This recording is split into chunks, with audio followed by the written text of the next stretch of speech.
Yo,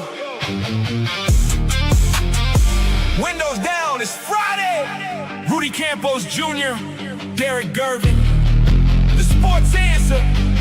Let's ride. It's the Friday drive home, San Antonio flow. Rudy and Derek live on YouTube. Here we go, streaming online, podcast wherever you roam. NBA, NFL, Spurs, and hot takes. We on the zone. Powered by Salem, surround San Antonio.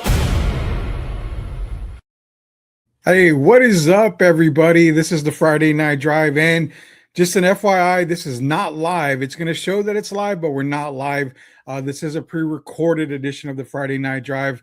Unfortunately, hey, school's back in session. My little girl's playing volleyball, so there's going to be some shows we're going to be doing some recordings for you, but nonetheless, we are going to provide you with the content that you love here on the Sports Answer. This is the Friday Drive. It's going to be Rudy Campos Jr., which is myself.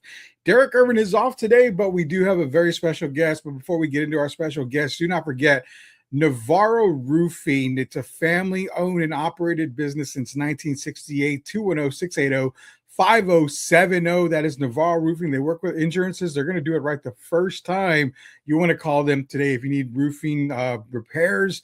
We are in San Antonio. We get a ton of hailstorms. So Navarro Roofing is definitely the number one choice for you on all of your roofing needs. And Salem Surround. You are in the Salem Surround Studios. 210-526-3635. Call them today for all your digital and marketing needs. That is Salem Surround. Both are proud sponsors of us here on the Sports Answer. What do we got today? Well, Derek's not here, so he promised me, he made me make him a promise that we're not going to talk NFL today because he wants to get into his division by division breakdown. We're going to give you all the winners. We're going to do that next Friday on the Friday Night Drive. What do we got? We got a bunch of Spurs happenings that have happened today, this week, actually. You've got Project Marvel, the vote that went the wrong way for the mayor. You've seen some backlash from local San Antonio residents, including one literally telling the mayor at City Hall, hey, we should redo this whole mayor thing and revote on the mayor situation. You've got Victor Wembanyama back on the court for Team France and exhibition stink up. Can we maybe go with that route right there? Yeah, we can maybe go that route.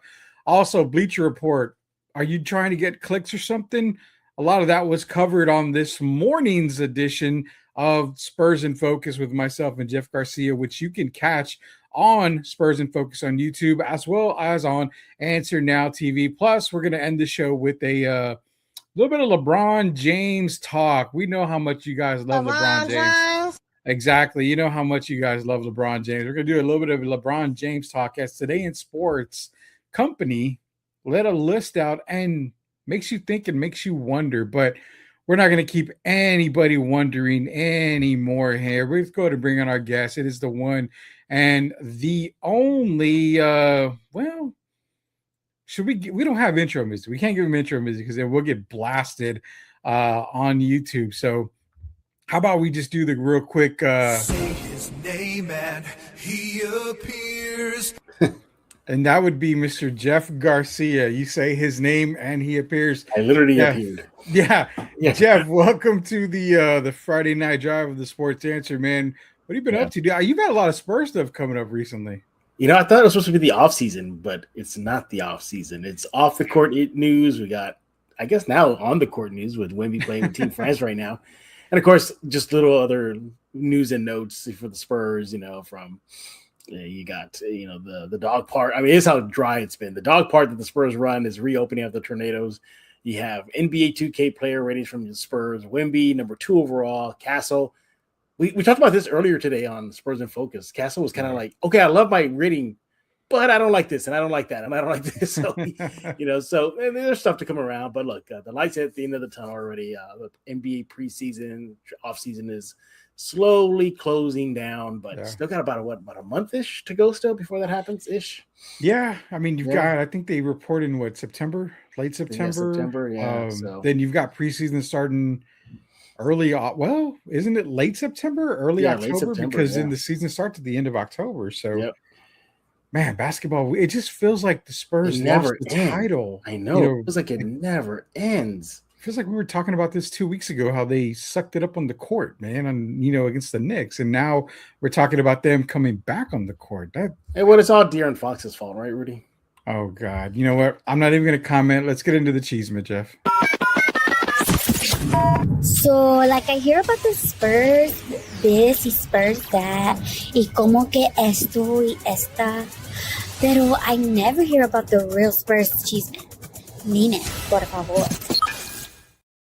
All right, it is Cheesemate time, and it's going to be all Spurs Cheesemate for a while. Before you get me on my De'Aaron Fox rant here that you and I discussed on Spurs in Focus, and before we talk about last night's Victor Wembanyama back on the court appearance where he literally stunk it up again, man. I mean, is it finals? I don't know. Is the finals continuing? We're going to have to get into that here in a Maybe little it's too bit. much rugby he's playing. Banged him up too much. Probably the rugby play. We got Project Marvel on the screen here now. Oh, yes. Project So Marvel.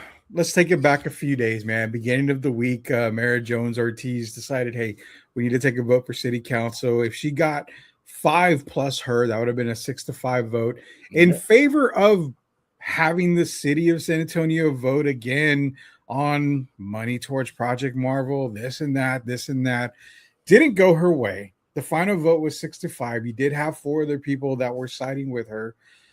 And San Antonio rejoiced. There's no more that she can do. I think she's going to try to do something with the term sheet.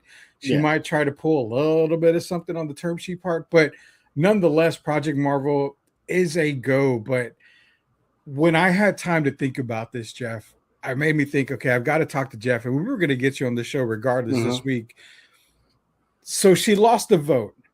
But did it not seem that most residents of San Antonio at these meetings, and I know they were held at senior centers and stuff, but didn't it feel like most residents really wanted to do another vote?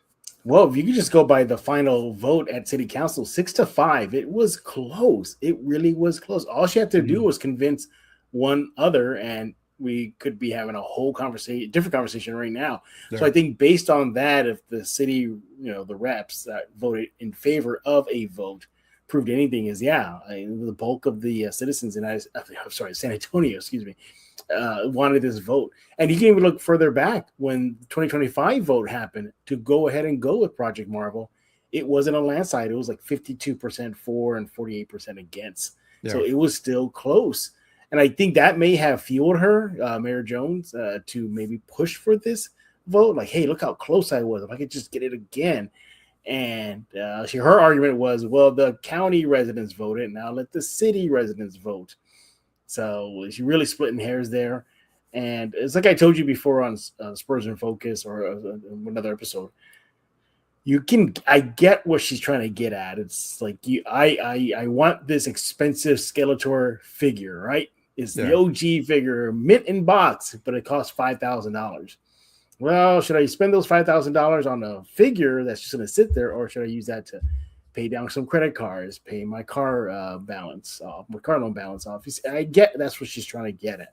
But the point is at that point, things are already in motion already. As you see on the map there, the Texas Institute of Culture is pretty much no longer there. It's pretty much, if you use this as a reference, it's where the arena is, as you see on your screen right now. Yeah. By the way, everybody, this is just a concept. This is not what it's going to look like. Okay, this is just a concept. And I can tell you right now, everybody knows this. You see that land bridge that connects the dome to the arena? That's not going to happen. That ain't going to happen. See that hotel there? That ain't going to happen. The Alamo Dome is not going to get the upgrade that it's. Although if they go that upgrade, that's pretty awesome looking. That would make the Alamo Dome very appealing to a lot of places. Yes. But basically, I think that was her last gasp at something to shake out in her favor. You mentioned the term sheet. She put out a press release saying, hey, we'll never give up trying to rep the city of San Antonio, the residents, for their money, and she's saying all the right things. But if you dig deeper, she brought up the term sheet. Yeah. So I think that she's going to attack next, and then that's where you could see some shenanigans go from her. But listen, majority of Spurs fans did applaud it, that the vote did not happen, if that makes sense. and away we go. I mean, it was to the point, Rudy, where RC Buford had to release a statement. He just reaffirming the commitment to San Antonio. That's how crazy it got.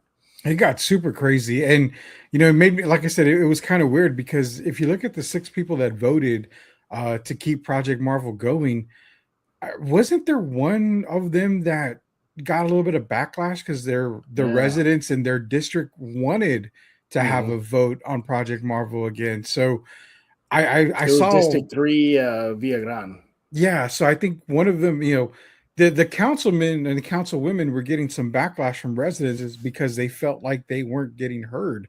Yeah. I think one of them voted against Project Marvel, but their residents wanted Project Marvel. Then you had some people and other residents were like, well, we wanted to vote and you voted against or for it. So it just seemed like this whole thing is a big disarray and it's just causing a lot of issues. And I think RC Buford and even Sean Elliott kind of maybe said a little bit, in that sense of there shouldn't be this many issues. I mean, the Spurs are here. We bring in this much money for San Antonio, and you're coming off of an NBA Finals run too. So, I mean, there should be no question as to why we deserve a new arena. And oh, by the way, we're footing the bill for majority of it. So San Antonio doesn't really have to pay for anything. Biggest end of the day question was this, and we talked about it on Spurs In Focus, which you guys can go back on Spurs In Focus on YouTube and on Answer Now TV. You can watch them there. But the thing I always said was she plays so much into the property tax part, But again, Project Marvel was never to be funded by property tax increase by the city of San Antonio as far as residents go. This is all money that was coming in from the state that has to be used for this. I don't know if Mayor Ortiz can differentiate oranges and apples, Jeff. Yeah. And it was very clear that the money from the state cannot be used towards, street improvements, building improvements. It was just for complexes, sports complex, venues, fixing up stadiums, use it or lose it, or another city can get it. Like, Austin can dip into that. Yeah. Or maybe Dallas or Houston. So basically what you see, the money that from the state is going to go to what you see on your screen. Again, the concept, the idea would go to this, you see on your screen. But listen, you're right. It's a sweetheart of a deal. The Spurs, they're doing their contribution. They're going to cover cost overages. And people forget about this. They're also committing millions of dollars to just community outreach projects. And that gets lost in the shuffle too. Also, too, reaffirming their commitment to San Antonio, for them to go to the city council meetings and plead their case tells you how much they want to stay in San Antonio. But Rudy, I got to ask you, can you imagine if the vote went her way? Do you think maybe Spurs ownership is thinking like, maybe San Antonio is not it for us anymore? That's a big question. We thought we would never see the Seattle Supersonics leave Seattle, and they did. Yeah. That was over a new arena. We see currently what's going on in Portland with their owner. Yeah. I mean, there's potential that Portland could lose the Trailblazers. So if you were to tell me there's no way San Antonio could lose the Spurs, I probably would call you a liar. I think that if this arena was never to go through, and I still think if there's going to be problems with it and they don't get building right away because of whatever, the Spurs could potentially look to go other places. I mean, I really don't think they would go to Austin. I mean, there's really no room in Austin to go anywhere there. I don't care if they redid the Moody Center or whatever. There's really no space in Austin for them to go. It'd have to be on the outskirts of Austin. But again, you're looking at Seattle, potentially Las Vegas, who already has two. St. Louis and Vegas has two of our former teams from San Antonio in the Rampage and the Stars.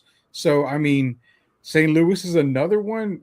There's a lot of cities that could use an NBA team that are dying. And what better NBA team to get than a team that just came off of an NBA Finals run? Yeah, and then it has a guy named Victor Wembanyama already built into it. So, what are the chances of it happening? I think it's zero. I think it's zero. Well, I'll never say zero. I'll say 2%. How's that? You never know. Again, I never thought the Sonics would leave. They left. I'd go probably 0.5%. I mean, it's pretty much a guarantee that they won't leave. But if they do leave, how quickly is Mayor Jones overthrown? I think the calls for her position is immediately. Immediately. I mean, I wouldn't be surprised if, because remember, everybody, we for those that live in San Antonio, this is just year one of her tenure. Yeah. This is just year one. It's got a few more years to go. Part of me thinks that I think down the road, whether Spurs or not Spurs, I think she could be up for possibly replacement, what do you call it, impeachment, because the history that we heard out of her office is, fighting against the Spurs, like her PR staff just quitting left and right. I mean, this is turned, accusations of cussing and then getting into heated discussions with her colleagues. So, it looks like it's a mess there. But look, at the end of the day, the vote to revote did not happen, thankfully, and we push forward. I am just bracing for the next nuanced stunt that she's going to do. Well, I'm reading the bylaws of this bonds or these term sheets, and I don't think this is good. We need to have a relook at the term sheet, something like that. I'm bracing for another wrench in the machine to happen. I think that term sheet's going to really be a problem. I don't think she's just going to say, "Oh, okay, we're going to go ahead with this term sheet," and all. She's going to find something to delay it, and I think. I mean, the Institute of Texas Culture is already gone. I mean, that's been demolished or been moved, I think. So that's already done. But that's the problem, man. You've got already construction going on downtown. You're already getting in preparations for everything. To delay this, do you think that throws a wrench in RC Buford and the Spurs in general? Because they're probably thinking we can get this in 2030, I think is what it was. 2031. I think so, yeah. Around there. I think at this point the odds are stacked against her for something to derail all this. I mean, it would have to be something egregious, like the Spurs renege on some money, or they renege on some other part of their commitment. It'll be something like that level to happen.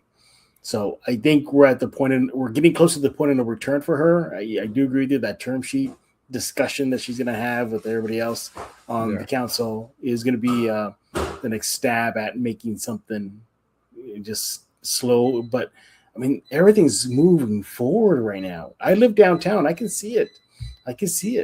Construction, that area, the iconic building of the Institute of Cultures is gone. Yeah. So it's happening, man. It's happening. That probably, and even if it's happening, I know. I mean, here's the scary part. And I think we're going to move on a little bit here, but here's the scary part I see. She had 4 other people alongside her, one away from really derailing this entire project. Close. And that makes me nervous. That tells me that maybe San Antonio is really not on board on all this. And that's where it comes to the citizens. Like, if the citizens really wanted another vote, but your councilman said, "I'm not listening," because that was one of the complaints. Mm-hmm. You had people saying, "You don't listen to us. We call your office, we write emails. Mm-hmm. You're not returning our calls. You're not doing anything like that. You're not listening to us." Do you think just one councilman is doing that? No, every council person is probably doing that. They are voting based off of their own feelings. If they want the Spurs here, they're voting this way. If they don't want the Spurs here, they're voting this way. They're not listening to the city of San Antonio. And I think, truthfully, Jeff, if the city of San Antonio was able to re-vote on this, I don't see it passing. Thankfully, that's not going to happen, Rudy. Thankfully not. No, we're trying to paint a picture here of the fact that, let's put it this way, the picture that I'm painting is this. Monday happened, 6-5, we're good. It's going to go on.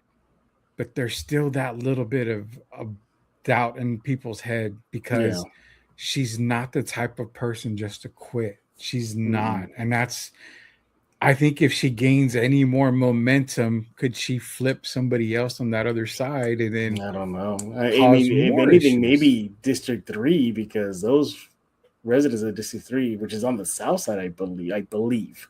Yeah. They were not happy.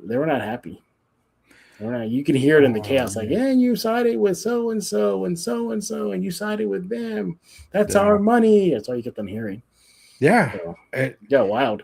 It got super wild, man. That's Project Marvel for you. And then, we talk about it mainly because I mean, it's a huge topic, not only for the San Antonio Spurs, but for the city of San Antonio, because you're talking about a city that's the seventh largest city in America.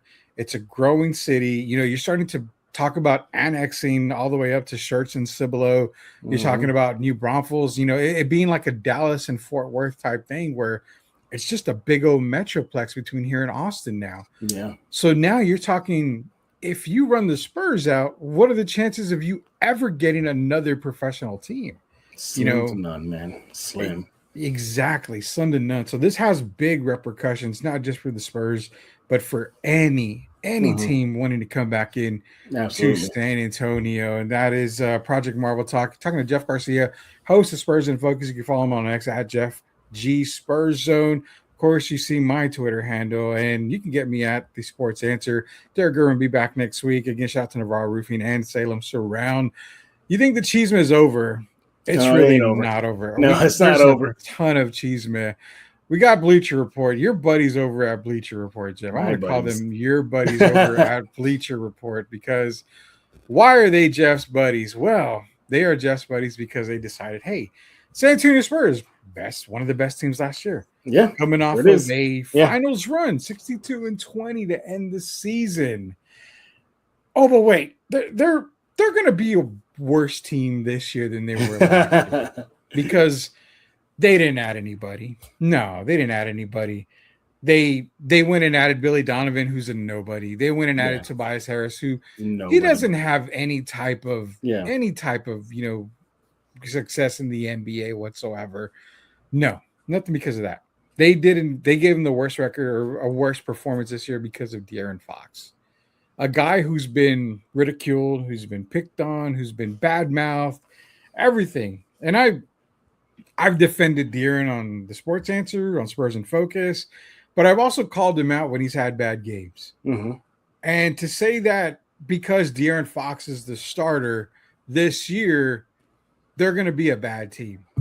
Well, Jeff, make me remember something. You know how in Wayne's World, when they do that to go back in time, remind me, they won 62 games with De'Aaron Fox in the starting lineup. They did. So how is De'Aaron Fox in the starting lineup making them a bad team next year? It all came down to one series. Of course, it was the ultimate series. But in that series, you saw De'Aaron Fox do a lot of boneheaded moves, from not killing the clock, suspect defense. But you saw the most consistent Spur was not Wemby. It was a rookie named Dylan Harper. And it was Dylan Harper that was giving the Knicks the most fits on the court. It wasn't Fox. It wasn't Wemby. It wasn't Vassell. It was Harper. So you're seeing all that come together like, oh, my goodness. Look at De'Aaron Fox. He's wetting the bed right now. But look at Harper. He's the one keeping the Knicks on their heels. Makes sense to flip it. And guess what? The Spurs will be better. So that's the train of thought. And you can see it on your screen, everybody. Literally, the Bleacher Report article saying, if the Spurs announce tomorrow that De'Aaron Fox will be the sixth man and Harper is the starting guard, well, that changes everything. They're one of the best teams now. So, and look, it's not just Bleacher Report, Rudy. Spurs fans, the majority of them, they're hating on Fox right now. I've seen messages on social media of saying, oh, he needs to redeem himself. The way he can redeem himself is going back to the finals and winning the finals. And it's all on him. So, but I'll tell you this much, though, Rudy. For A, Harper openly said this offseason he's fine coming off the bench. B, and you brought up a good point on the show on Spurs In Focus earlier today when you said Fox really hasn't had a full healthy season with this team. And I think that's very key. Yeah. He hasn't had an offseason with this team. Yeah. He was injured last offseason. This year, he's finally getting to work with the guys in the summer. So that is something to keep in mind. Spurs fans in general, I mean, come on, man. Like I told you earlier on Spurs In Focus, if they lose opening night against Oklahoma City, San Antonio is going to burn down. They're going to want to trade every player on the roster. Dylan Harper, I mean, game one, they're 0-1. Forget it. The sky is falling. That's the way Spurs fans operate. But I also understand you want Dylan Harper in the starting lineup. But keep in mind, you got a team that won 62 games with Dylan Harper accepting a 6-man role. And at that, he wasn't even the 6th man. Keldon Johnson was more of the 6th man. Mm-hmm. So now if you're putting Dylan Harper in a 6-man role where he's going to still get maybe 30, 32 minutes a game, I don't care. Dylan probably doesn't care if he's coming off the bench or starting. If he's getting 32 minutes a game and being one of the high minute guys on the team, I think he's going to be pretty happy with it. So I don't see any reason why fans or any media source out there that says they're going to be bad with De'Aaron Fox as starting point guard. They just won 62 damn games. How much worse can they be? I mean, yeah, if you're going to say they're going to be worse because it's going to be tougher to win 60 games this year, yes, I will give you that. But sure. Look at the key word. For now, the Spurs could still hit 60 wins. Yeah. So even Bleacher Report is doubting themselves. Well, if Dylan Harper starts, they win 60. Yeah. But yeah, they could still win 60 with De'Aaron Fox. I mean, you're right. Even if they flip the roles or they stay the same next season, it's still a tougher. Well, let me rephrase that. These are going to be tougher in just the NBA and the Western Conference. Now, I still believe it's just a 2-team race at the end of the day between Thunder and Spurs. And I know there's Denver out there. I know the Lakers, despite losing LeBron, they did add some key pieces. I mean, you forget they added Walker Kessler to the squad. Yeah, it's a big pickup there. Luka's going to be free to do what he has to do now, not have to worry about being the co-captain, if you will. But the point is that the Spurs have a bigger target on their back. Yeah, they're. I think one of the biggest lessons they learned is rest. I can see them maybe utilizing the load management more often than not. And 3, I think we forget about this too. I get your reaction on this. The anti-tanking rules. So technically, the Spurs are going to get every team's best shot. Yeah. And then you got those teams that are starting on the rise. They're not there yet, but they could give the Spurs some L's along the way during the regular season. Your Portlands, your Utah, Houston, there's a part of Minnesota we forget about.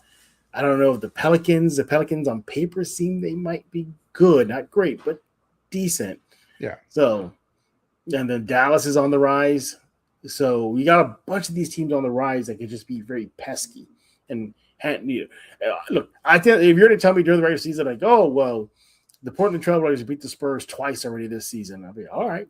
Sure, Denny, Advia, John Morant, that crew out there. And, I wonder if they're also hitting themselves thinking like, man, we had the Spurs down 20 plus in 2 consecutive games and we blew it in the first round. So, yeah, that's true. And real quick, before we get to the tanky thing, I want to remind everybody, we are seeing a live edition of the Friday Night Drive, but we are not live. This is a pre-recorded show running live on Answer Now TV. So if you are leaving comments, we're not ignoring you. We're just not able to play them because we're technically pre-recorded this time. We'll be live next week again, but we are with Jeff Garcia here from Spurs In Focus. And you mentioned the anti-tanking rules being a big key. The Spurs have a target on their back. They're going to have a target on their back. I mean, you're coming off of a finals run.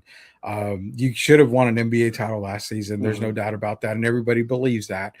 But the anti-tanking rule, the teams that were bad, the worst team in the NBA is not going to get the best chances for, the number 1 pick. So, of course, you have a whole lot more to play for. And there could be a difference. So, think about it. If you're sitting in a 3-way tie for last in the league and you're playing San Antonio in the last 5 games of the season, you don't want to finish last. So, of course, you're going to play as hard as you can to get to 2nd or 3rd worst because those have better odds at getting a number 1 pick.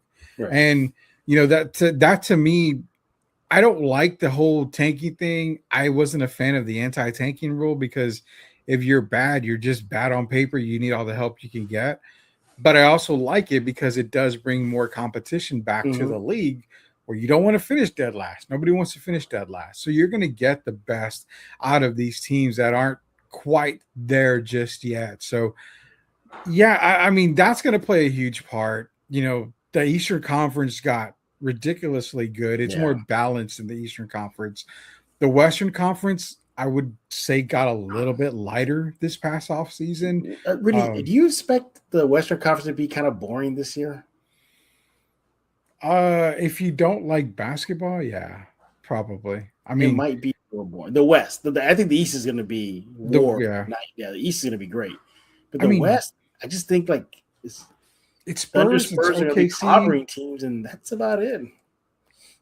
Well, if DeMar DeRozan is going to Denver, because remember, Denver just huge. traded Peyton Watson. That's huge. Yeah. I said earlier on Spurs In Focus that Peyton Watson gone from Denver is going to hurt them a lot. But then you got the rumors of DeMar DeRozan going there. Okay, so that adds scoring that they need. I think that helps Denver out there. Minnesota, I'm still not sold on Minnesota. I don't care what Anthony Edwards says. I'm still not sold on Minnesota because of their front court that they need to get there. But of course, you mentioned Utah. Utah's on the rise. They've got a really nice team in Utah. The Lakers, minus LeBron, is positive for them. They got better by letting LeBron go. So I think the Lakers are going to be good. Dallas is getting Kyrie Irving back. So that's going to be another improved team there. Houston might have taken a step back by not really doing much in the offseason. We'll see how they go. Phoenix, as not good as Phoenix is, I mean, we've seen Devin Booker go on streaks where he's killed teams before. So I think the West is going to be more, it's not going to be boring. It's just going to be probably dominated one side. But what I love about it is you're going to have, 5 through 10 fighting and jogging for position all season long. I mean, I think for me, it's probably going to be Spurs, Thunder, Denver, and then either Minnesota or LA, the Lakers, one of those two teams in the top 4. So that I think the West is going to be fun. It's just probably not going to be must-see TV every single night. Considering it's really top heavy. But I mean, Spurs' chances next year, I almost would have to give them the best chance to win the title. I mean, I don't know. That's where I don't get it. Bleacher Report is saying they're going to be worse next year. I would love to understand why the thought process of it's just the Aaron Fox is the reason why they're going to be worse after they got to the NBA Finals with the Aaron Fox. Well, as I told you earlier on my shows in Focus, I'm buying that the Spurs would be worse record-wise, but not because of the reasons why they're giving. I have the other things. I told you the target, low management, resting players, I guess maybe a little more often than not, and getting the other team's best punch. I think maybe some of the travel may catch up to them because they got 3 Austin games and then 2 international games. Then they got the rodeo road trip, which is brutal this year. And so I don't know, that could be a factor too. And then, if they're smart, they'll try to lock up a high seed as fast as they can and take maybe the last 3 or 4 games off, quote unquote, before the playoffs start. But we'll see. And but I'm thinking about this Spurs team, and at the end of the day, if you're to tell me, they're going to finish about 59, 60 wins, 58, I'd be all right. I wouldn't be surprised, Rudy. Yeah, I like them at around 58, 59 wins this year. I think one team can get to 60 this year. I think it's either San Antonio or OKC that can get to 60 wins, but I don't see anybody in the Eastern Conference getting 60. They're just too loaded in the Eastern Conference. I mean, they're going to be battling all year, so I can't see anybody in the Eastern Conference getting to 60 wins. But again, on the Western Conference, I think one team, either San Antonio or OKC, could easily get to 60 wins if they really try. But again, 59, 58 wins would be, absolutely perfect to me. But, I know what you said about the time management part. That's the thing is like with Wemby, he only playing 29 minutes a game last year. It's going to hurt him if he continues to play 29 minutes, a game. It's going to hurt him on the MVP stats unless he just balls out in those 29 minutes. But then I start to think again, you're going to play him minimal minutes in the regular season to rest him for the playoffs, yet you saw how winded he got when he hit that 35-minute mark, 32-minute mark. So is it bad to rest him during the regular season or get him to that 32 minutes a game, maybe give him more? So let's do the other way. Instead of him he gets to 65 games, so he qualifies for his awards. But in those 65 games, 68 games, you're playing him 31 minutes, but you give him more nights off. What do you think of that? Because I would rather do that than 78 games with 28 minutes a night. You see, I would do less minutes throughout the season. It's more games, though. I understand that, but man, there's part of me I don't want him to get too rusty. I know we're talking about it in a bit, but we saw in this first exhibition game versus Serbia, he was showing a lot of rust. Yeah. I think it's pick your poison, man. You just need him ready to go at playoff time. And so maybe you can meet in the middle, like do your plan, but start scaling it back in the last month of the NBA season. Again, depending on where they're at, if they're in a dogfight with the Thunder for the number 1 seed, well, then you got no choice. You don't want home court advantage. But if they've already separated themselves from the pack, or the Thunder separated from the pack, then call it a day. I think we have to just wait to see how they are in that last month-ish of the season, because home court advantage is going to be huge. It was huge for the Spurs this year until the finals. Yeah. Ticket sales, Knicks fans invading.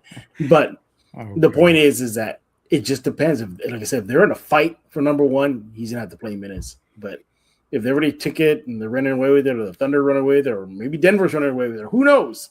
Or maybe the best they can do is number 3 seed. Then I think that changes everything. But I need to see him raring to go for the playoffs. So let me play scaling back minutes. So be it. Let me play devil's advocate here for you.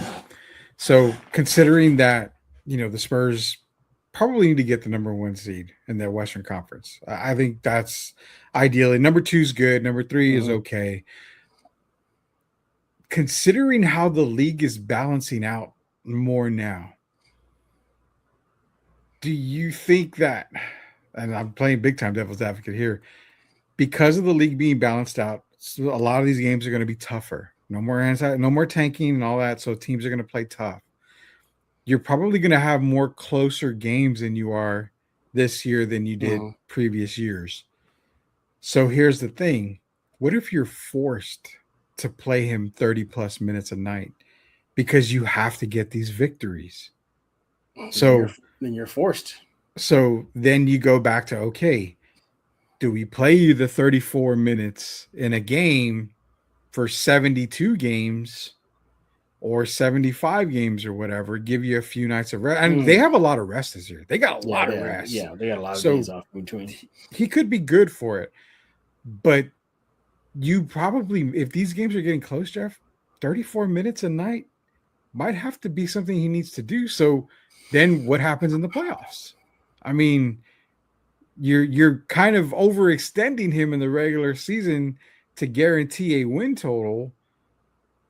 You're going to hurt him in the playoffs. So this is why we've said, Derek and I have said many times, we would be shocked if he got to a 10-year career. We really would be shocked. I mean, you can't baby him until the playoffs, because you saw how winded he was when you played him excruciating amount of minutes. But then you don't want to play him 34, 33 plus minutes a game during the regular season, because then he'll be tired in the playoffs and maybe overextended in the playoffs. Something's got to give, dude. Look, he's still young. The blood clot issues are a thing of the past. They're monitoring it.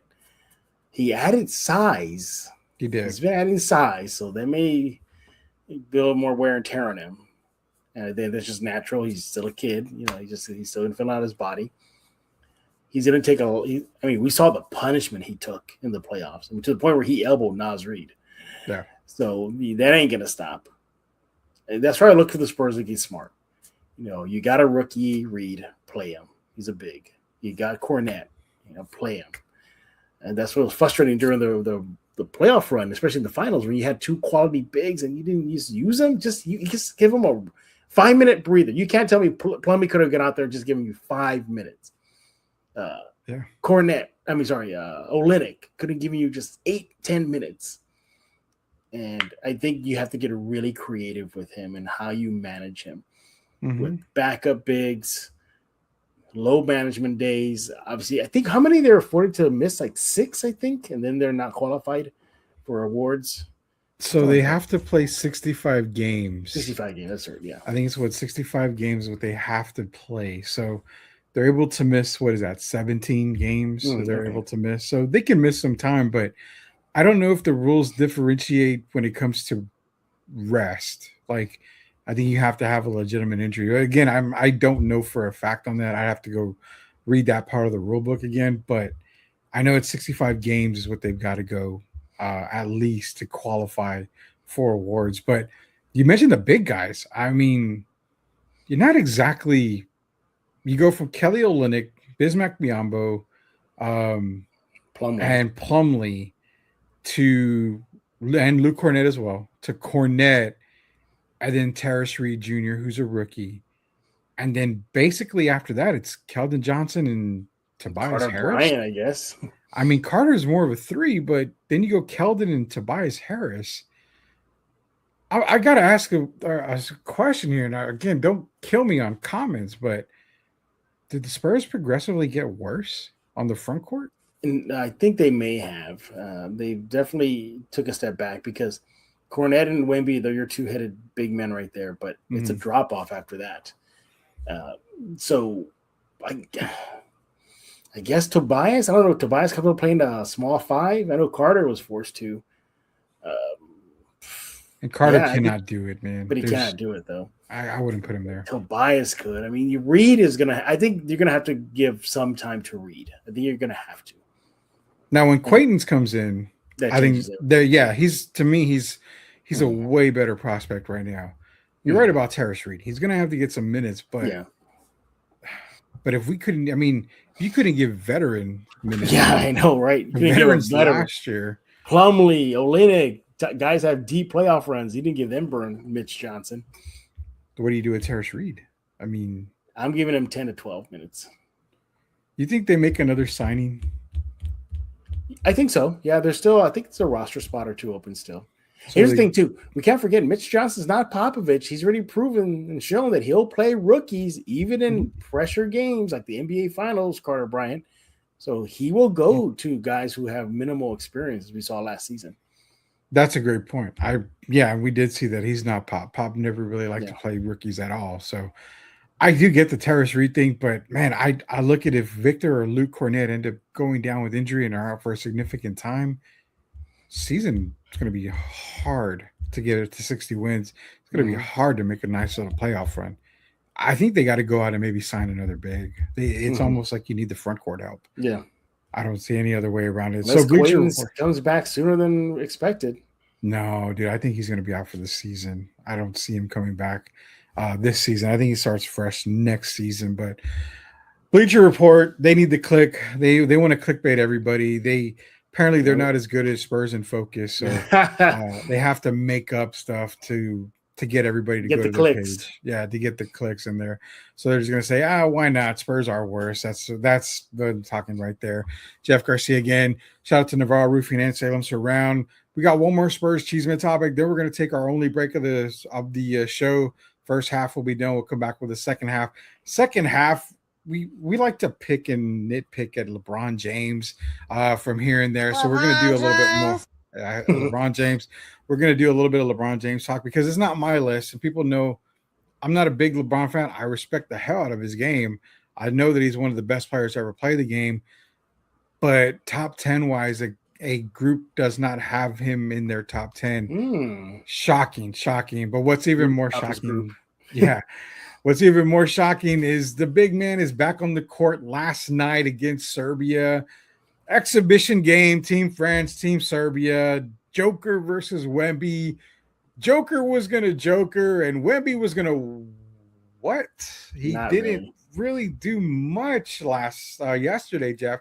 24 minutes, almost 25 minutes that he did play under his season average of 29 minutes. Ended up scoring 10 points, shot, I think, what was it, like 17% from beyond the arc? Oh, beyond the arc, yeah. Yeah, 38% overall. I mean, not a Wemby-esque type game. Looked pretty rough out there for him. Sports question. Are we concerned with this exhibition game? No, I'm not. I'm not at all. He had 6 turnovers, so I don't know if you caught that. Wemby had 6 I turnovers. saw that. Yeah. No, I'm not worried about it. It's just an exhibition game. They have one more exhibition game against Serbia again on the 23rd, so in a couple days, and then the real deal begins. I think they just need to get some chemistry down. Look, Serbia's good, and I know Joker's there, but they got some quality players around him, and credit to the Team France. They were kind of losing for a chunk of the game, but they came back, and they were always within striking distance, as you saw the final score. But once they get it together and they get going and get some flow going, I mean, that's a loaded team. It's a Wemby, it's Gobert, it's Fournier, it's the kid from Sacramento, Maxime. I can't pronounce his last name. Rayno. Thank you so much. Yeah, there's that guy. They're a loaded team. They have experience. This team won silver in the Paris games, so they got close, and it took a Curry going nuclear to save Team USA. That's what it took. I still think that was a BS Olympics, man. I think France should have won that game. Hey, I mean, they didn't play defense on Curry. No, they did it. And even this French team doesn't have everybody because you're still missing who Yabusele didn't play. So, I mean, you still got a couple of guys that are missing from this French national team. You're right. I think they're going to be good. I was a little concerned with Wemby getting back on the court, not to the point where I'm freaking out, but he looked really rusty out there. Oh, he looked, and this picture kind of shows a lot, Jeff. He looks like he gained another inch. No, don't believe that stuff. It's fake. It's fake. He's the same height. Do you really think he didn't gain anything? No, I think gaining size just got bigger, but that's about it. So, and I'm glad you brought that up because that was my next point. You being the He-Man physique that you have because you work out every single minute of the day. Truth fact, when Jeff is working, he's still lifting weights at the same time. When you gain muscle, does it make you look bigger, like taller? No, it doesn't. No, I remember my college days. I put on pounds of muscles, and you lose. Well, there it's different. I'm sorry, it's different. I'm short. I'm not 7'5" or whatever. Yeah. So it's gonna look bigger for me. So I'm more compact. So if I put weight on or muscle size, I look like a little walking boulder here. I remember in college I didn't have a neck. I always used to walk like this. This is a walk like this. Oh, wow. On campus too, and I had friends of mine saying like, "Dude, you've gotten huge." So it's different for me. Wemby, if he puts on size, he'll look good. But I think he's going to need to add size because of the punishment he's going to be taking as his NBA career continues. He's going to get pushed around a lot, and we saw already he wants to push back. Here's the thing, though. I don't see him taller. I mean, we saw the last time Team France were together, him and Gobert were joking around. If there's that other view of them side by side in front, they show a picture of Wemby just towering over Gobert, right? But then somebody took a picture of Team France from their back, and you see Gobert bending down on purpose to give the illusion of that. And also, too, it looks like maybe in this photo, Wemby's standing closer to the camera. I have no idea. Could be trick photography. Yeah. I don't know. I'm not buying it that he grew, though. I mean, because wouldn't that lend to your theory that he won't have a long pro career? Because if he's reaching over 6'6", 7'6", 7'7" area, I mean that you get into Sean Bradley, George Mirasan, those guys, and we saw their careers not very long at all. But could be different for Wemby. You know, we all hope that Wemby does go 10 plus years in the league. I know we kind of hit a nerve when we said that this would probably be his only extension that he'll sign because we can't see him going longer than another extension, which we hope we're wrong. I mean, but again, NBA history has proven and facts show that players his size, unless you're Mark Eaton or Rudy Gobert, I mean, two guys that Rudy Gobert is not, extending himself the way Wemby was. And Mark Eaton was just a giant in the paint. I mean, he wasn't overextending himself anywhere on the court. So Wemby does a lot more than those two guys, and other guys of his size, he's doing a whole lot more. So That's why we say per NBA history and facts, his career is probably 10 years at the most. But we do hope it does go a little bit further than 10 years at least. And let's not forget too, he wants to do it all on the court. Those other guys, Exactly. they didn't. Yao Ming was just plotting He was in the a middle. post player, yeah. Yeah, and that's all he did. Wemby wants to run and gun and hit the three and play in the perimeter, play inside, run the point, be a facilitator, block some shots, rebound. He wants to do it all, and I think it could be a toll on him. Man, I hope you and myself and Derek are wrong. And like I said, I hope he has a long, brilliant career for San Antonio. But does that play into the point that Derek has made a lot? Because I've even said it too. Does it play to the point that Dylan Harper is more of the future than Wemby is? Potentially, yes. Because we just don't know how long Wemby will play. Yeah, I mean, I think it's still too soon to tell. Wemby's just going to year 4 now? Oh my God, I can't believe we're already going to be in year 4 with Wemby. It's wild. Year Time 4 flies. But I think whenever they do move from De'Aaron Fox, and no, I'm not taking a shot at Fox because we know De'Aaron Fox is more medium term. Harper is long term with this roster. So I think when that transition happens, maybe that can extend them out. And that's why I think it's important for these guys around him to ball out and play. Wemby said he doesn't care if it doesn't score at all, as long as the team wins. Yeah. I know all players say that. I get that, But I think for Wemby, it means a lot because that means he's not doing much on the court. And if he can get help from other people, his teammates, that could extend his career out. But I don't know, Rudy. I think that question is a little too soon to ask. Do I think that Harper is the future? Of course. But here's a wrinkle in all this. Sure. The Spurs are going to have to face what the Thunder have faced this offseason, and that's paying people out and letting people go to free up money. Lou Dort's gone. We even saw it earlier. Remember when Harden and Durant and Westbrook were together, and they decided to let Harden walk. I think the Spurs are going to have to they're going to reach that point eventually. So that's where I say, that's when you might see Fox get dealt or traded. Maybe Keldon is gone. I mean, I never thought they would trade Lou Dort. He's a kind of a glue guy, or let him go or traded. I think they traded him. Yeah, traded to Atlanta. Here we are. They traded him. Well, so I think Wemby they're going to have to face that. Well, Wemby taking less than the max deal that he could have gotten, I think shows that, he wants this team to stay together.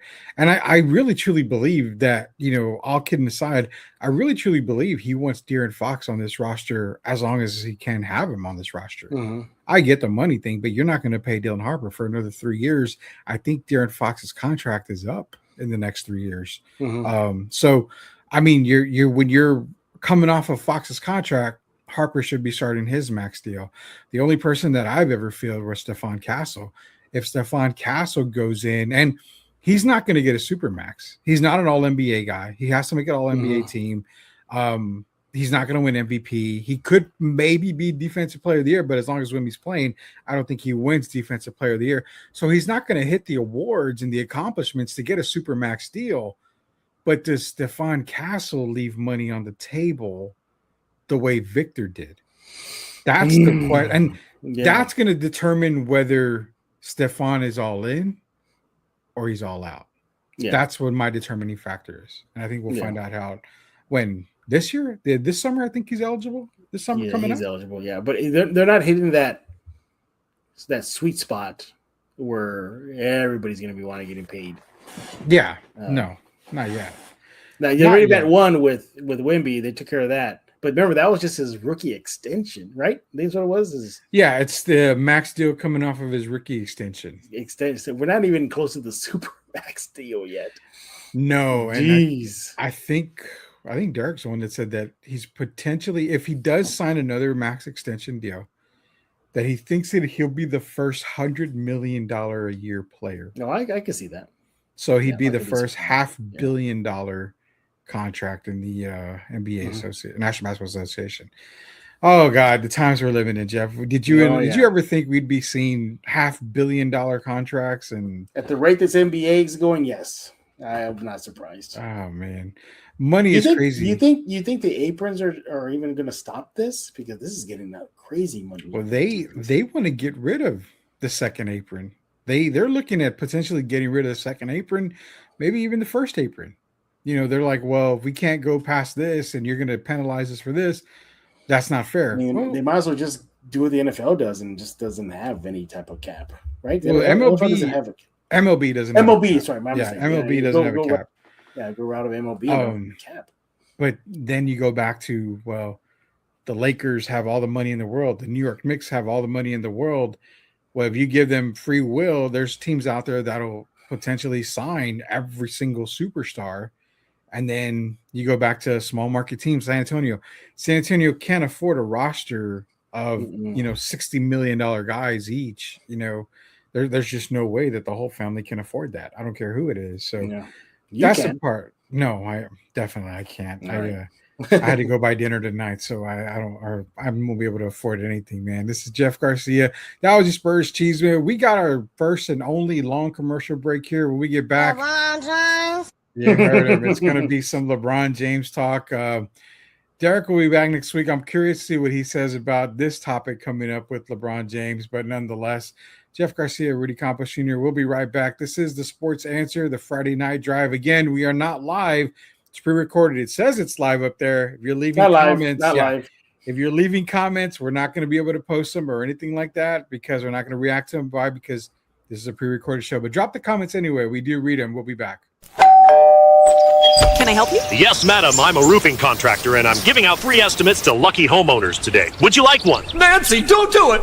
Wait, who said that? Up here, Nancy! I'm your roof! Be careful, that guy is not a roofer. Yes, I am. And I have a brand new shining ladder to prove it. Well, where's your ladder? Right there in my truck. The one with the Michigan license plate. Nancy, why don't you call Navarro Roofing? They're the ones who replaced me last time. They have an A+ rating with the Better Business Bureau, and they've been in business since 1968. I remember my dad used them to replace our roof when I was just a kid. I'm going to call Navarro Roofing. Besides, they did my neighbor's house, and it looks amazing. And the cleanup was excellent. Before you let anyone talk you into a good deal, call the Chamber of Commerce and see if they're actually local. Navarro Roofing is local and supports our local business. That's the best call I ever made. Thanks, Roof. Don't trust out-of-state storm chasers. Trust the name Texas has relied on for generations. Call Navarro Roofing today at 210-680-5070 or visit navarrosroofing.com. Looking for the inside track on the silver and black? From deep dive analysis to breaking news on Wemby and the squad, get it all at Spurs In Focus. Join veteran beat writer Jeff Garcia for the ultimate one-stop spot for all things San Antonio Spurs. Subscribe now at spursinfocus.substack.com.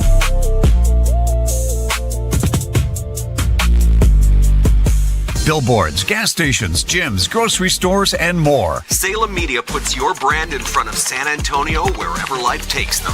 Call 210-526-3626. Call 210-526-3626 and get noticed. You know your business inside and out, but does your community? With Salem Media's podcast and video production services, you can share your expertise and connect with customers on their commute or wherever they listen. We handle production and distribution, so your content reaches the right ears on multiple podcast platforms. Stop letting competitors own the conversation. Call Salem Media today and ask about our local business podcast packages. Call Chris at 210-526-3631. 210-526-3631.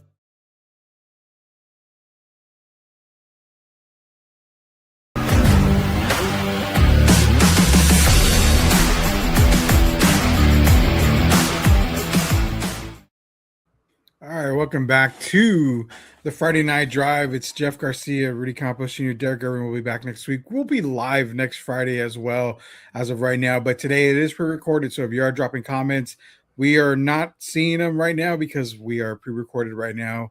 It does say live, but again, don't be fooled by it. We're not live. We are pre-recorded. But just drop those comments again. Why? Because we'll get to them. We're going to read them, and we'll see them for next week's show. We'll get to them. Appreciate everybody that does watch the Friday Night Drive here on the Sports Answer part of Answer Now TV. And, well, first off, Jeff, I mean, you're a Cowboys fan. You got a quick prediction for the Cowboys? Yeah, Jimmy. Yeah, here's my prediction. Disappointment. Here's my prediction. Disappointment. Yeah. I think, that's the old prices right there. Derek Gervin says they're going to be like a 12-win team, 11-win team. I give them 10 or 11. 10 or 11? Yeah. I think I had him at 9 or 10. 10 at the most is what I had him at. It's going to be a tough season for Dallas. But then again, for all we know, it could be good. I have no idea. We're going to get into our football predictions next week here on the Friday Night Drive. Texas got to be good, right? Texas. So the Texans lost their second best receiver for the year, tore his ACL in practice. Yeah. Oh, well, never mind. There goes that. But their defense is still, really one of the best in the league. So I know people have the Texans coming out on the AFC side. I don't. I told Derek one time it wouldn't shock me if they did, but I don't think I have them coming. I have a Rams-Broncos Super Bowl. I think Derek has the same thing as well. So Texans are going to be good, but they're not going to be Super Bowl good. One thing is for sure, the Atlanta Falcons will never be good. Yeah. That's why I try not to talk about them. Yeah, don't do that. At all. One guy we always mention here on the Sports Answer from time to time is LeBron James himself. So this came out, and it's from a website, actually a Twitter feed, and I got it here a little while ago. But you can go on Twitter, you can find it there. And it says the real top 10 all time. Mm-hmm. This isn't our list, so again, don't crucify us. Yeah, don't crucify Rudy now. This is a list that came off, and as I'm looking back and I'm trying to get the company here that week's. There it is. So it's at Today in Sports Co. So it's Today in Sports on X. This is a list that came from them. They were like, thoughts, and it could be theirs, it could be somebody else. I have no idea. They ranked Jordan Jabbar, Russell Chamberlain, Magic Johnson as the top 5, Larry Bird, Shaquille O'Neal, Kobe Bryant, Tim Duncan, Steph Curry, rounding out the top 10. No LeBron James anywhere in the top 10. Interesting. So you can easily say, everybody, well, LeBron James is the greatest player of all time. You can say he's the second greatest player of all time. I've always looked at rankings, Jeff, as it is your own personal opinion, because we will never get decade versus decade to see who was the best. And Derek and I talked about it on last week's show when we said you've got to go back and watch a clip of the 60s and 70s highlights and see these players, Elgin Baylor, Jerry West, Kareem, Wilt, Oscar Robertson, these guys were doing back then what you see today. I mean, you think, Manu brought the Euro step. No. It was Elgin Baylor who brought the Euro step in. Kawhi Leonard is probably the best two-way player we've seen when healthy. Elgin Baylor is the best two-way player healthy. I mean, he was one of the best defenders and offensive players of his generation. Then you go, okay, well, Will Chamberlain, I mean, come on. He was playing against guys that, were little plumbers and whatever. Well, no, he matched up against Russell and a lot of other guys, with similar belts, similar styles of game. Mm-hmm. I mean, forget it. Throw the 100-point game out the window because supposedly there's no proof. First off, why would anybody make that up? But second off, the guy averaged, and it's in the stat books, 50 points a game in one season. So if a guy averages 50 points a game, the chances of him hitting 100 points in one game is pretty damn rare. Yeah, pretty good. So this list, Jeff, I think for me, Tim Duncan is way too low. I would definitely put Tim minimum 5. I mean, I think I can make him a case to even go as high as 3. Mm-hmm. But he should be above Kobe. He should definitely be above Larry Bird. As much of a Larry Bird fan I am, should be above Bird. You're talking about LeBron, right? No, I'm talking about Tim Duncan. Okay, Tim Duncan. Tim Duncan. Honestly, I could put LeBron in the top 10. People do not like Larry Bird, but if you really study Bird, he's a top 10, maybe top 6 player of all time. I look at this list. I don't know if I can argue with it if it's their list. I definitely would push LeBron over Larry. I think I would. On what terms, though? Because prime Larry Bird makes LeBron James look like I could throw any name out there. Lamont Murray. I mean, I'll throw Lamont Murray out there. Well, we're not looking at 1v1, looking at their resumes. I think their resumes. Well, resumes, yeah. Remember, Larry's one of the few guys to have a three-peat on the MVP vote. Fine, but who has more titles? Well, obviously LeBron. If we're gonna go title talk, that's a big check mark. Okay, who on all-star appearances? Well, I mean, you're basically giving Larry Bird, calling him a farce because of injury. I mean, if he was playing as many years, say you gave Larry a career like Tim or a career like Magic. Heard Larry really didn't take care of himself in the offseason. Oh, I mean, yeah, he smoked and drank beer. And I think what a friend of mine who covers the Celtics said, ultimately what doomed Bird in his career was, get this, helping his mom put a fence up in her yard, and he was doing it all, and that's what wrecked his back. He hurt his back that way. That's actually, I think, a true story. I do believe that.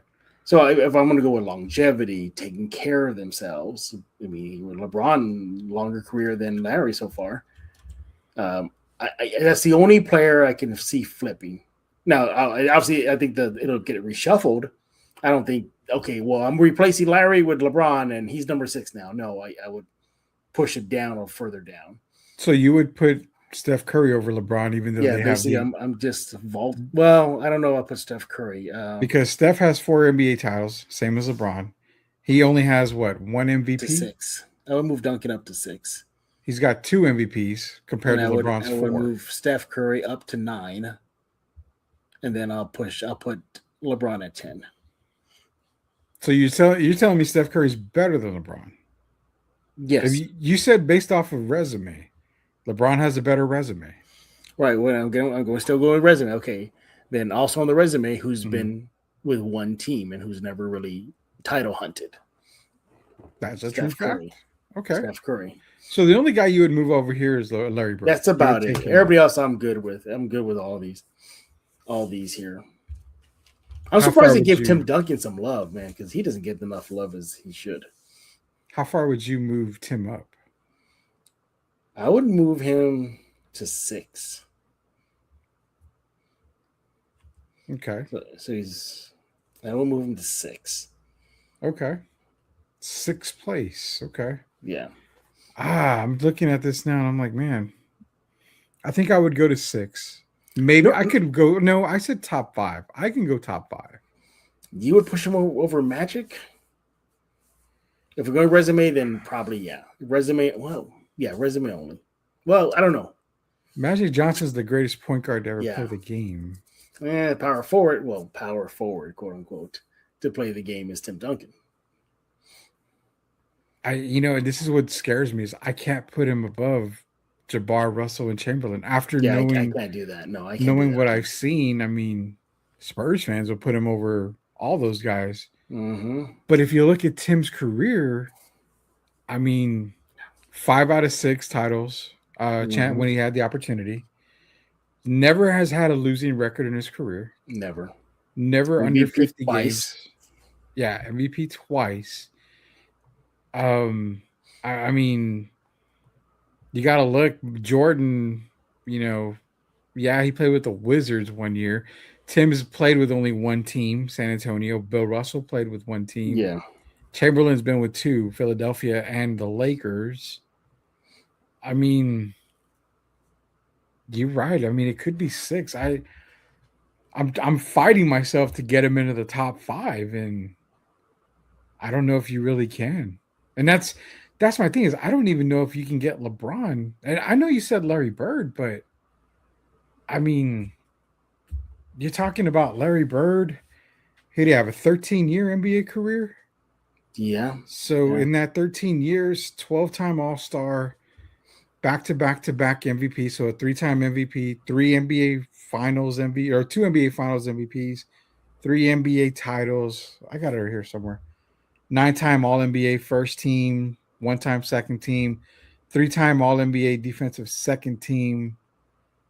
I mean, that's a resume, man. That's a resume. But again, if you're going by titles, yeah. I think I'm not trying to stir the pot here, but are we sure Jordan is number one? No. I used to be dead set on Michael. I keep on looking at that. I'm like, damn, Bill Russell can make a huge push for number one. Kareem can make or Kareem. Fine.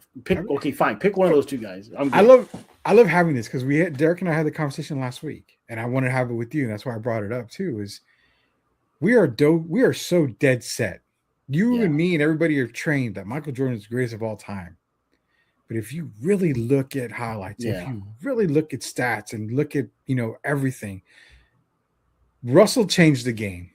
Mm-hmm. He was never, like he said, I'm not going to be the first guy, the first option on offense. I'm not going to be the first option on defense, but I will make a difference in every game. Mm-hmm. Russell did it in every way possible, especially defensively. Will Chamberlain is the most unstoppable force on both ends of the court that we've ever seen. You think Wemby doing what he's doing is amazing.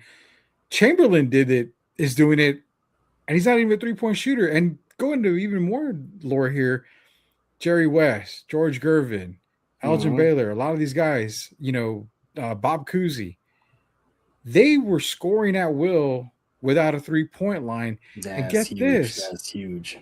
These teams who JJ Redick was crapping on everywhere. I remember that. Go back and look at scores, Jeff. Final scores were 140 to 130, 120 something to 118. And again, as you said, no three line. No 3-point line. So keep all that in mind. And you got to wonder, is Mike really the best? Is Kobe Bryant worthy of a top 10? Mm-hmm.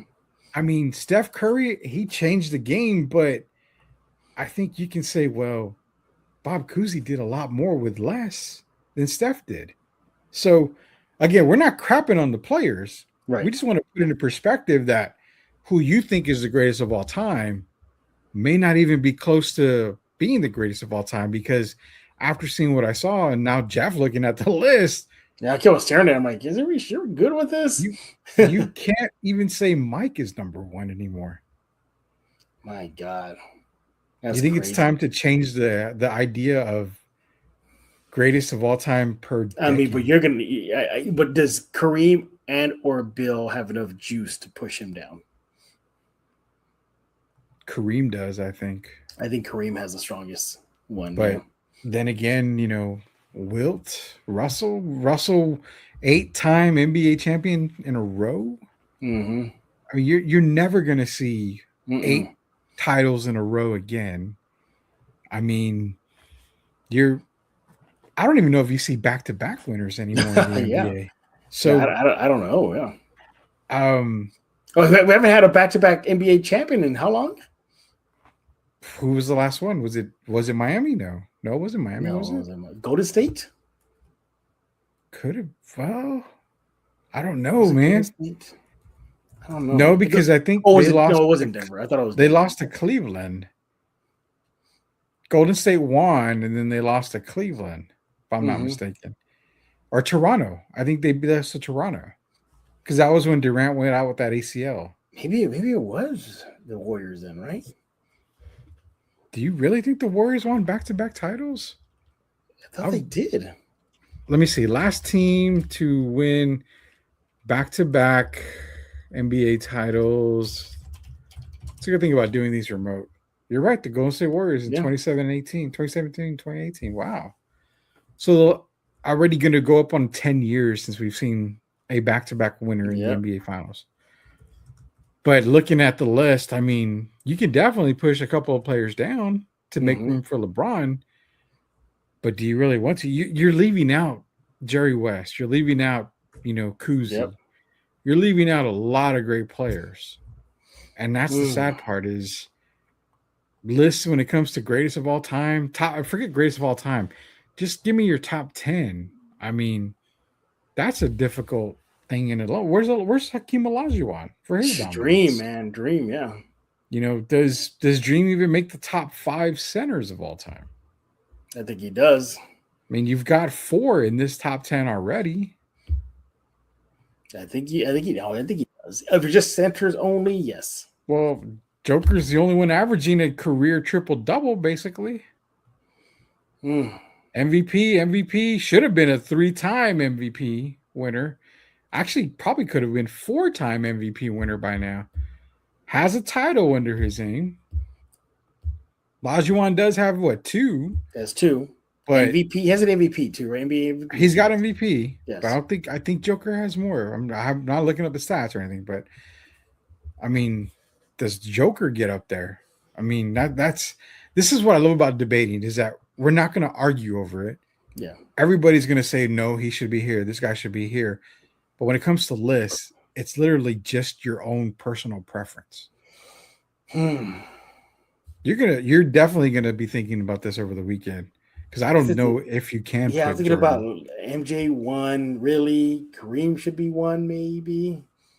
We've always said, are you just going to flip Kareem and Jordan, or would you do Kareem, Russell, Jordan? And you're going to disrespect Wilt Chamberlain like that? 50-point a game and 20 rebounds a game in a season? How many titles did he get? I will look that up right now. I think he got 1. Yeah, see, that's a big ding on his record. I think it was 1. With San Francisco Warriors? No, 2-time NBA title. It's a 2, okay. It's still, yeah. Still, that I think 4-time Jordan MVP. pushes that. That's the argument big time in favor of Jordan. So, yeah, if we're doing resumes, Jordan beats Wilt. There's no doubt about that. But does Jordan beat Jabbar? No. If resumes, yeah. So, I mean, Kareem, his resume, we're going to go real quick. 6-time NBA champion, ties Jordan. I mean, Jordan has 6. 6-time MVP, most valuable player, which I believe Mike has 6 as well. So it's close, buddy. So, I mean, just in those 2 statistical categories, no, take it back. 5-time MVP winner for Jordan. Where Kareem is 6-time MVP winner. Okay, a little edge, Kareem. Jordan has 6 MVP finals, where Kareem has 2 NBA finals MVPs. But again, then you're going to 10-time All-NBA first team for Kareem. Mike was a 10-time NBA All-First team, same thing there. Basically, resumes identical. It's close, man. Kareem all-time leading scorer until LeBron took it over. Mike was never. Yeah, Mike never got it, never sniffed it. So, could you go Kareem, Jordan, Russell, or Kareem, Russell, Jordan? I mean, is this Russell and his titles, man? His titles, and then changing of the game. I mean, defensively. Yeah, he was what? Russell. Man, Russell was ahead of his time, I think. I think just like Wilt was. Yeah. Wilt was basically Wemby back in the day. Oh, yeah. And that's what I'm saying is like, you can't discredit what Wilt did and these guys did back in the day. Because you just go look at the highlights. I mean, they dominated, but the ball moved so much that the game was so much easier for guys like that because the ball constantly moved. Bill Russell, 11-time NBA champion. Like I said, he had a 8 years in a row or something like that when it came to winning. 5-time NBA most valuable player. Let's see, all NBA first team 3 times. I think only because they only, did it so many times and he was towards the end of his career. But the 11 titles and the 5 NBA most valuable players ties Jordan for that, outshines Jordan on NBA championships. Does he have the rest of the, no, Mike probably has a little bit more. But again, Russell, he did it against Wilt Chamberlain, one of the most dominant centers of all time. So it's so hard, man. And I'm glad, like I said, this is coming up and it's a good conversation to have because you can debate this all day. Does Steph Curry even believe in the top 10? I mean, he's a game changer, but Steph Curry doesn't match up to a lot of these other resumes. And then you say Larry Bird, but if you ask anybody about Larry Bird, they're like, oh, he's Those are the money. two questionable links on there. It's LeBron and Curry. Those are the only two. Those are the only two. But the thing, like, who would you vault into those spots? Just even like if they're outside the 10. Okay, so put LeBron in the top 10, and your number 10 is right there. Who do you put, Larry or Steph? God, I knew it was going to make it hard on you, man. You have one spot left, and I there's two actually guys would you're go bumping. Curry. I think I would go Curry. I mean, could you argue? No, I would go Bird. I would go Curry. I would go Bird, but then again, it's probably because what Bird did in less time. Yeah. Man, this is horrid. This is a horrid conversation to have. It is. It's a good way to end the show, man, because we got everybody to think about it over the weekend. Maybe I'll have to do a bonus weekend show just to come back to this and spend all the time in the world when it comes to stuff like this. Yeah, that is the top 10, and of course we were debating whether was going to be in the top 10. Jeff, appreciate you coming on, man. Anytime, buddy. About Spurs in Focus, because a lot's been cooking, but it's also going to start getting NBA season, which a lot more. Yeah, we had a lot of stuff going on at Spurs in Focus. Obviously, you're watching the show today. You want to go earlier this morning and late morning. Rudy jumped on Spurs in Focus, where we also talk about the Bleacher Report article, get into some Spurs news, and Dylan Harper showing no mercy to anybody on the court. Anyone on the court. Go find out. Go check out Spurs in Focus and check out the new bumper. I think Rudy was jealous of it when I debuted it. I need that bumper somewhere here. I know you do. Yeah. But go check it out. Make sure to go to the Substack, Spurs in Focus Substack. It is completely free. Sign up right now. Just hit subscribe and you're in. That's it. That's all you got to do. And don't forget to go on iTunes, Spotify, Amazon, podcasts, YouTube Music, YouTube itself. And go check us out. And I can't wait for next week because that's when Rudy and I will get back for our live show. Yeah, we should be jumping on the live show next week. Again, you can find the live show on Spurs in Focus, but also on Answer Now TV. You can hit that subscribe button so you are not left out. Hit that alarm button and the alert button, notification, whatever you call it now. Hit those buttons. That way you can be notified when we do go live. So Jeff Garcia, Spurs in Focus. Derek will be back next week with me. We should be back on a live edition of the Friday Night Drive with more Spurs talk, more NBA talk, plus your NFL talk, because why? NFL season's already kicking off. Preseason is here. We're going to go division by division, put Derek on the spot, see if he really, really likes his Cowboys in that NFC East division. But shout out to Navarro Roofing, 210-680-5070. Salem Surround, 210-526-3635. Proud sponsors of us here on the Sports Answer. You've been watching the Friday Drive. And remember, if you have those sports questions, we've got the Sports Answers. We'll see you guys next week. It.